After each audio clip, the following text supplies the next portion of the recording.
I need to say that those who come here talking about NRM this, NRM has a lot of money, waning. Power is for keeping.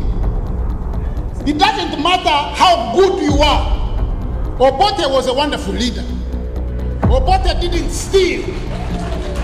Obote didn't steal any money, he didn't build the mansions, he didn't know. But he lost power twice. Idi Amin was a wonderful leader. Look at what he was able to achieve. But Idi Amin understood Sinoraj. He understood Sinoraj. That's why he built the UN, the building, the embassy in New York, in Japan. He built airports, underground airports. But he also didn't know how to keep power. Museveni knows how to keep power. He does. And he's not going to leave it like that and he say, oh, you know what, you have too much money. He's not going to leave it. You know, listening to some of these MPs and some of the things that you are saying, I asked myself a question. Do you have to be an MP? Is politics the only thing you can do? If you don't have money, you go. If you want ideas, go to university, set up a think tank, go to school. There's a lot of ideas there. Why are you here saying politics? The Ugandan frame of politics is not for ideas. It's not. How many ideas do we see in parliament? How many? I have been to Mbare during elections. I've been to Soroti. You start speaking, tell me this is wrong. As soon as you start speaking, people queue up, waiting for you to finish. And if you don't have money to give them, they'll burn the place down. Do you genuinely think that you are going to reverse that trend? Listen to this. Those people who want money, haven't they democratically chosen that they should receive it? Are they not voting with their demand? Why don't you want to give it to them? If you don't have it, choose another profession. Let those all go and work out money, and when you have enough, come back and stand before them. Now I heard somebody saying that MPs are buying ambulances. My son is an MP in Museveni, and I told him to buy ambulances for people. What's wrong with that? Your illusion is that the government is the one to sort out our country, is that politicians are the ones that have solutions. You are deluded. The government is not going to do no such a thing. The government will focus on keeping power, and you can't blame it, because power is for keeping. So, you know, if I was in power, even in your own home, can I come and say, you relinquish power, let me stand here and we share it and you agree? So do you think NRM is crazy to want to relinquish power? You get a vote, a piece of paper, you drop it in a box and government falls. Really?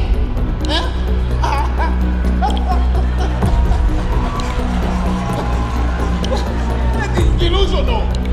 You know, now, my brother Mugishamuntu,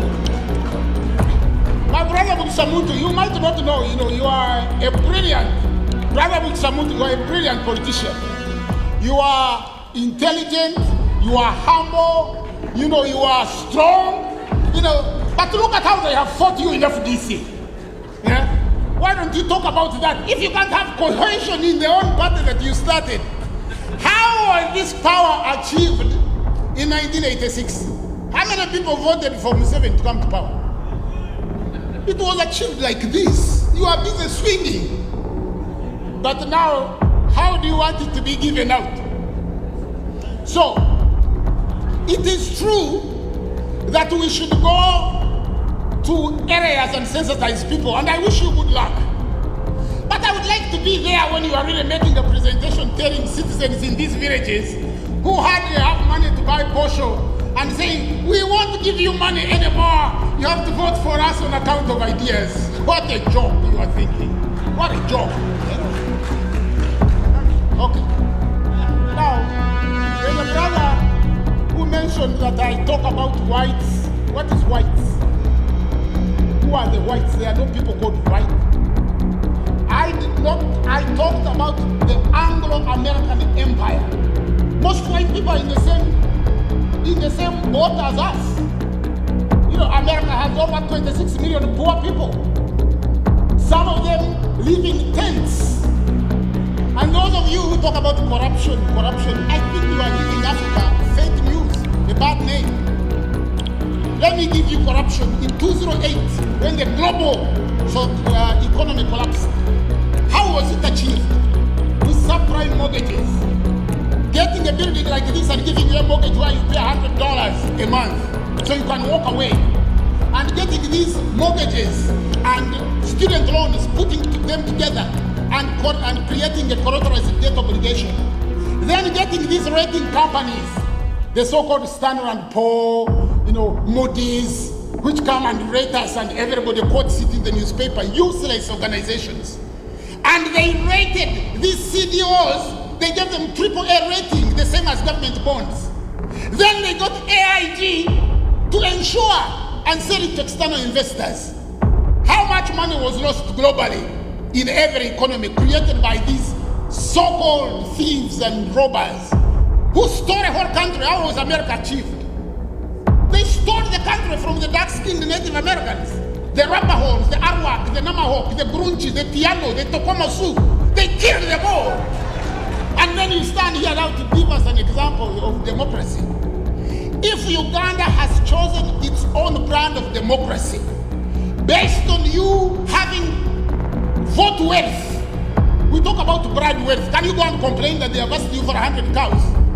And if people, they might, we win,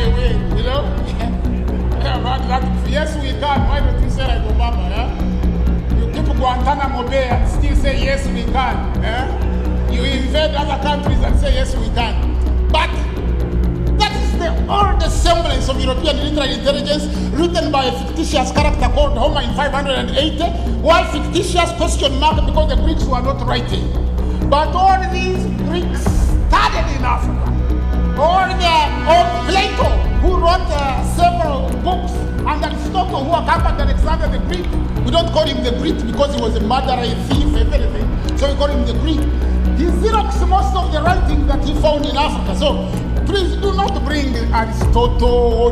These are children compared to us. Me, I study Sheikh Anta Diop. So I don't study Aristotle.